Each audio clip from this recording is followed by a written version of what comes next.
Hi.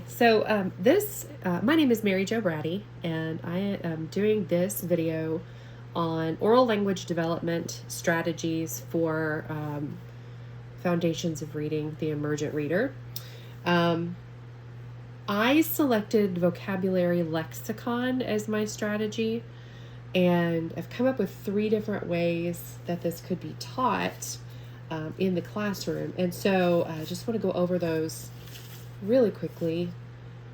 So the first thing I want to discuss is indirect vocabulary learning.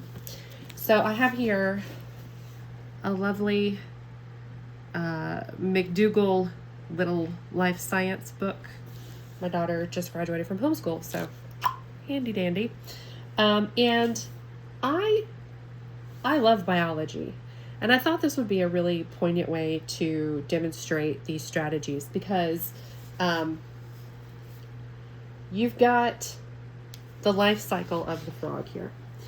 And so a couple of ways that you can teach the life cycle of the frog would be kind of obvious, right? So you can talk about the different stages, you can talk about the different steps.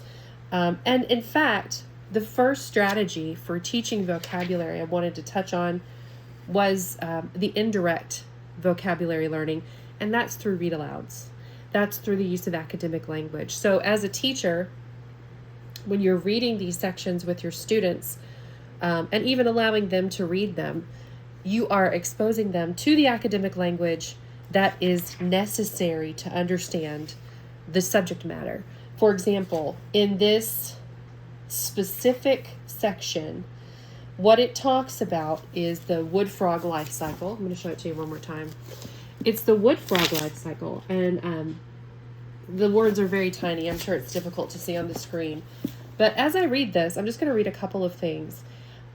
Wood frogs live in moist forest environments and breed once a year in early spring.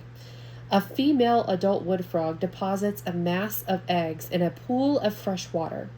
Some of the eggs hatch and become tadpoles. Tadpoles swim and breathe like fish. The tadpole's legs develop and its tail shrinks. Many changes occur inside the tadpole's body as well. So I've actually seen, mass, tadpole, eggs,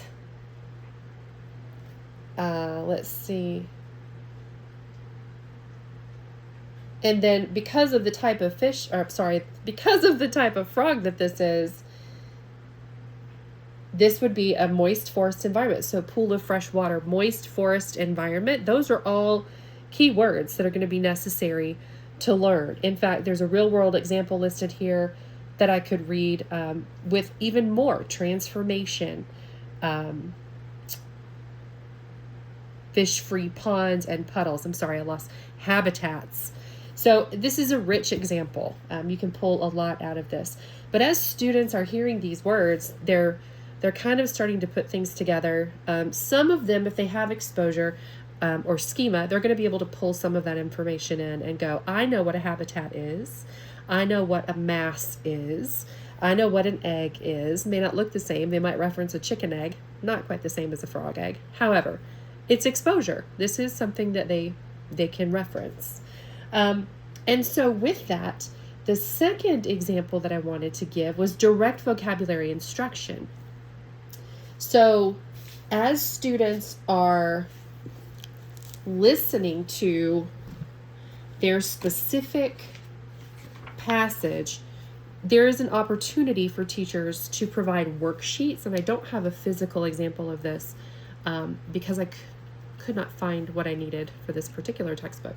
However, there's an opportunity for teachers to provide either a worksheet that allows students to populate, fill in the blanks. There could be a word search. There could be multiple choice questions. There could be even an opportunity to draw and label. I am a big fan when it comes to science terminology for my students to understand and comprehend what that term might mean. I want them to draw a picture for me. I want them to draw a picture and to label each part of the picture. So in this case, I might give them a map of what that life cycle looks like, and I might ask for some descriptors. So that is an example of direct vocabulary instruction.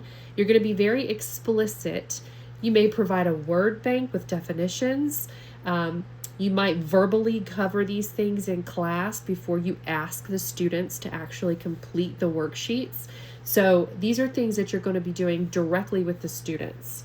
And then finally, I wanted to do a list group label example.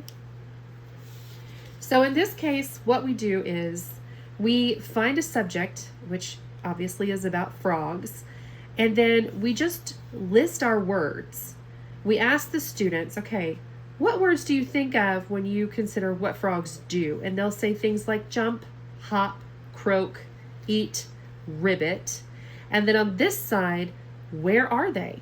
Ponds, rivers, lakes, creeks, and trees. We have a lot of tree frogs in my neighborhood. And then at the bottom, there's an opportunity for the students to actually utilize those words.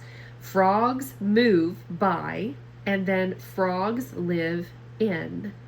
So this might be a little bit more elementary, or I should say lower elementary. I probably would use the word bank with my 5th graders, but I would expect them not to need a sentence stem necessarily for simplistic sentences like this. If they do, glad to provide it. But this is a list, group, and label. So you start with this, and then you have the students populate these bubbles. And then they can label them, or you can label them as you do your class discussion, and then complete your sentences down below. So again, the 3 strategies for vocabulary or lexicon instruction are indirect vocabulary learning, which would be the read alouds, which could be use of academic language when you are providing instruction.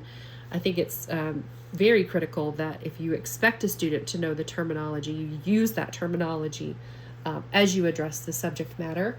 Direct vocabulary instruction is simply stating what the vocabulary word is, perhaps providing a definition for the student or expecting them to go and find that definition either in the glossary or the text, reviewing it with them, and then providing opportunities for the students to implement and use that vocabulary. And then finally, the list group label.